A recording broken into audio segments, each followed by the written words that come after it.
অন্তর্বর্তী সরকারের বিমান পর্যটন এবং ভূমি উপদেষ্টা এএফএম হাসান আরিফ মারা গেছেন। শুক্রবার বিকেল ৩টা ১০ মিনিটে রাজধানীর ঢাকার ল্যাব-8 হাসপাতালে হৃদরোগে আক্রান্ত হয়ে মারা যান তিনি। উপদেষ্টার মৃত্যুর তথ্যটি নিশ্চিত করেছেন তার একান্ত সচিবের দায়িত্বে থাকা উপসচিব মোহাম্মদ নাসিরুদ্দিন। হাসান আরিফ বাংলাদেশের সুপ্রিম কোর্টের একজন জ্যেষ্ঠ আইনজীবী এবং সাবেক অ্যাটর্নি জেনারেল। এছাড়াও ফখরুদ্দিন আহমেদের নেতৃত্বে তৎকালীন তত্ত্বাবধায়ক সরকারের আইন, বিচার ও সংসদ বিষয়ক মন্ত্রণালয়, ভূমি এবং ধর্ম বিষয়ক মন্ত্রণালয়ের উপদেষ্টা হিসেবেও দায়িত্ব পালন করেছেন তিনি।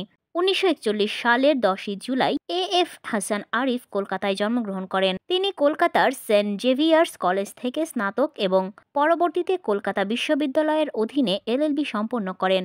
এএফ হাসান আরিফ ভারতের পশ্চিমবঙ্গের কলকাতা হাইকোর্টে ১৯৬৭ সালে আইনজীবী হিসেবে কাজ করেন। এরপর ঢাকায় এসে বাংলাদেশ হাইকোর্টে কাজ শুরু করেন। এফ হাসান আরিফ জামায়াত ইসলামীর সহকারী সেক্রেটারি জেনারেল আব্দুল কাদের মোল্লার আইনজীবী ছিলেন। তিনি ১৯৭০-এর দশকে AF Hasan Arif and associates প্রতিষ্ঠা করেন।